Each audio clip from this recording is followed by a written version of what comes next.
Yes, people, how's it going? Welcome back to Lily White Lane. Tottenham Hotspur 2, Arsenal 2. Spurs take a huge point away back to the lane in the North London derby. And you just got to laugh at all these Arsenal fans and pundits, the likes of Paul Merson and Babs, and these people who have just been saying that this Arsenal team are levels above this Spurs side and will take Spurs apart and rip them apart. What happened to your boys today, lads? What happened to your boys today? The only reason you got a draw is because the ref was on your side and gave you a penalty that should have never been given.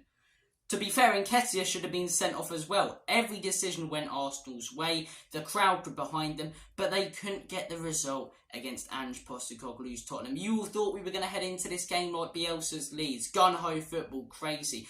You forgot that we had structure in our midfield, or actually you didn't know we had structure in our midfield, because if a lot of these people who have been saying that Arsenal will rip Spurs to shreds actually have watched Spurs this season, you'll know that we're a very good team and a lot better than people think we are, and we showed that today. We went to the Emirates, a place where it's so hard to get a result. I hate admitting it, as a Spurs fan, but an absolute fortress last season, and took away a huge point, and we come out with a point going, we could have actually won that. We could have stolen that. We had some big chances that didn't go in. That Brennan Johnson chance, which was a phenomenal save from David Raya. The other Brennan Johnson chance, that Son chance when Maddison went down injured and we thought he was going to be taken off and he played in Son and we thought that was going to be his last action of the game. We had some big chances in that game. The stats will tell you, that Arsenal had more shots, which is true, but pretty much all of those shots came in those last 10 minutes where we decided to sit back and sit on our 2-2 draw. But I thought Spurs were absolutely fantastic today. We showed that we're a proper team. We showed that we can contend with the top sides. We gave it a real good go at a place we always seem to lose at. And I'm really proud of the boys. I'm really proud of the boys. The unbeaten run continues. The Emirates curse is over.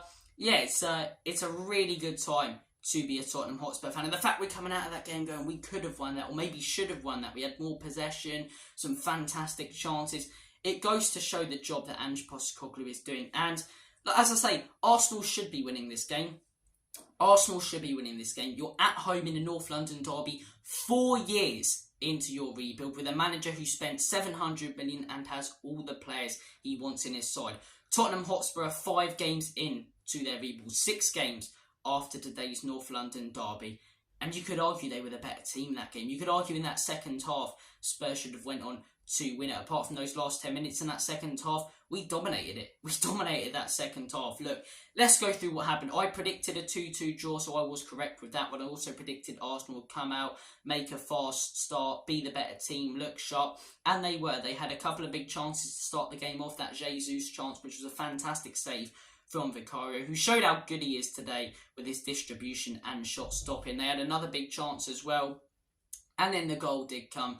Some might say it was a bit unfortunate for Romero. I thought Romero played well today, but I do think that goal, he could have done and should have done, to be honest, a lot better there. I think it was quite reckless for him to put his leg out. They get a little bit of luck. The deflection goes in, and it's 1-0 to the Arsenal. And I think all of us were thinking, okay, here we go again. Same old at the Emirates. But no, about 5 minutes later than that, Tottenham took control of the game.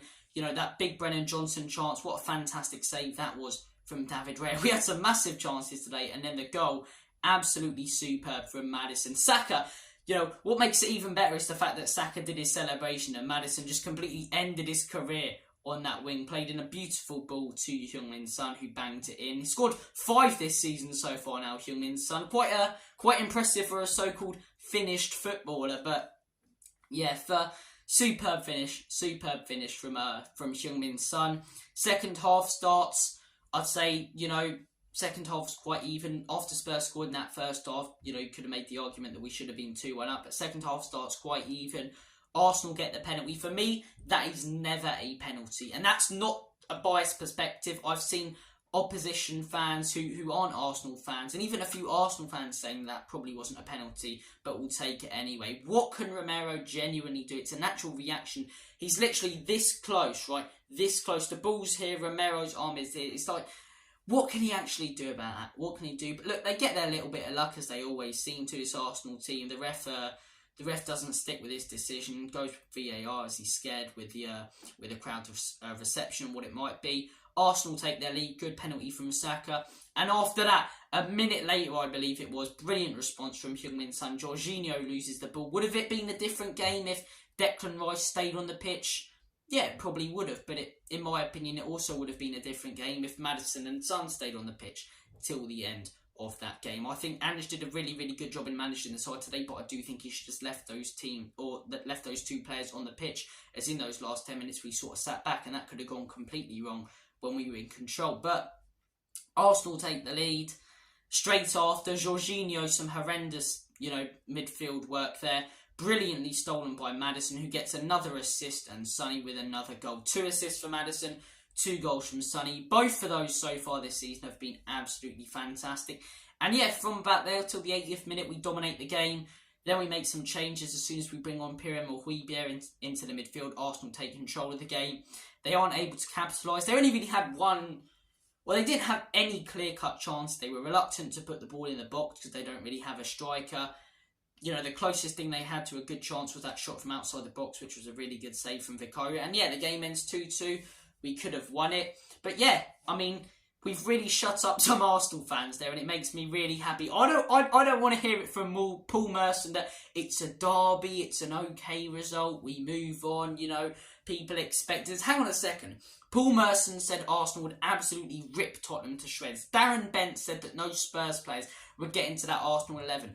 Bavs and bloody Egal, those two knobheads, were chatting absolute rubbish on We Are Tottenham TV about Arsenal are miles ahead of Spurs and just too good. And if you go there to the Emirates, the place where no team can dominate. Again, we had more possession, by the way, but where no team can dominate the game at the library, no team can dominate the game and attack us, you'll get taken apart by like PSV did.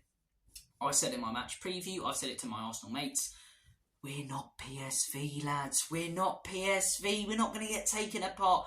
Oh, PSV were 22 games unbeaten in the Dutch league, lads. We're a much better team with much more quality players. We were the better team, I'd argue, today. Had more clear-cut chances, big chances. Yes, Arsenal had 3 more shots in total, but we had more possession, more clear-cut chances. And it's crazy to come away from the Emirates feeling that way. It's crazy to come away from the Emirates feeling that way. We've broke the curse. And as I say, if we can get the win at the Lane later in the season, 4 points out of a possible 6 against arguably what Arsenal fans call it, title contending team, it's not that bad. It's not that bad, is it? I've said from the beginning of this season, I think Arsenal fans, they're not delusional to believe their team's going to win the league, but I think they just think their team is better than it actually is.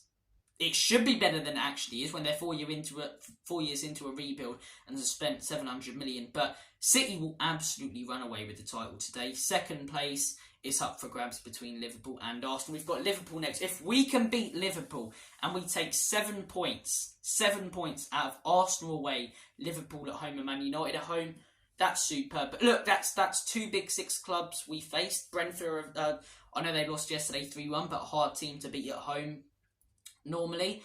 And just shown, and this Spurs team have shown that they can do it against the big boys. In terms of player performances and ratings, Vicario, I'm going to give an 8 today. I think he commanded his box very well, made some fantastic saves. The 2 centre-backs, Romero, I'm going to give a 6. Yes, technically he was at fault for both the goals. The first one's an own goal and, the second one's a handball, but both aren't really his fault. Maybe a little bit reckless on both, but in my opinion, they're not really his fault, especially not the penalty one. So I'm going to give him a 6. He wasn't terrible, but he did give it away a couple of times. Van den Ven, I'm going to give a 9. Arguably man of the match today. I think the guy did so well. Showed that he's a top defender. Really liked what I saw from Van den Ven. Udogie, I'm going to give a 6. I think Saka got the better of him, to be fair. He was on a booking. I worried about him. His performance was a little bit better in the second half, but I still think, he was kind of lucky not to be sent off at times. Right back, Pedro Porro, I'm going to give a 7. Solid performance from Porro. Lost it a couple of times, but also linked up play really, really well. Midfield, Bissouma, I expected him to dominate the game a little bit more, if I'm honest. I did expect him to control it and dominate it a little bit more, but he did control it more in the second half. He did play some good passes. He lost it a couple of times. I'm going to give Bissouma a 7. Bissouma a 7. Maddison, yes, he lost it and gave that chance to Jesus, where we were quite lucky to get away with it, but he also got 2 assists. He always, looks creative in a Tottenham shirt and in the Premier League. And again today, every time he turns, he's not happy to just knock it around. He always is looking for that beautiful creative through ball. He was excellent again today, and James Maddison, absolutely loving James Maddison at this football club. Pape Matasar's performance today was very underrated. I really like what I saw from him. I'm going to give him an 8. Front 3, Heung-min Son gets a 9 for me. I think the only time I'd really give a 10 for a player is if they are absolutely unreal and score a hat-trick. He didn't score a hat-trick, but I do think literally he did everything he possibly could. Every time he got the ball, he looked creative. And I said Sonny central in this game. I said in the match preview, with Arsenal playing a higher line, if we can break on them, Maddison can play that through ball, Sonny will excel. He did today, and that's, like I say, 5 goals for a player who apparently, according to Arsenal and opposition fans, is finished. So 9 for Heung-min Son today. I thought he was absolutely superb. Brennan Johnson, I'm going to give an 8. I thought Brennan Johnson was really good. Hopefully that injury isn't nothing serious, but I liked what I saw from him. Right wing, Kulu. Kulu was brilliant today. I can't remember him actually losing the ball, to be honest. I think he kept hold of it well. He was creative. Maybe could have crossed it a few times, but he doesn't really like crossing the ball, to be honest. But yeah, I thought Kulu was very good, so I'm going to give him an 8. Substitution, Solomon a 7. Solid. Højbjerg a 7. Solid. And did we make any other changes? I don't think we did. No, we didn't. But yeah, gone to the Emirates, proved all these Arsenal fans who were saying that we're going to be taken apart wrong. Proved that Arsenal aren't as good as a team as their fans believe. It's a good time to be a Spurs fan. The unbeaten run continues. I'm loving Big Angie instead. Thank you for watching this video. Take care of yourselves. All the best. And as always, Enoch out in Big Ange we trust. Come on, you Spurs.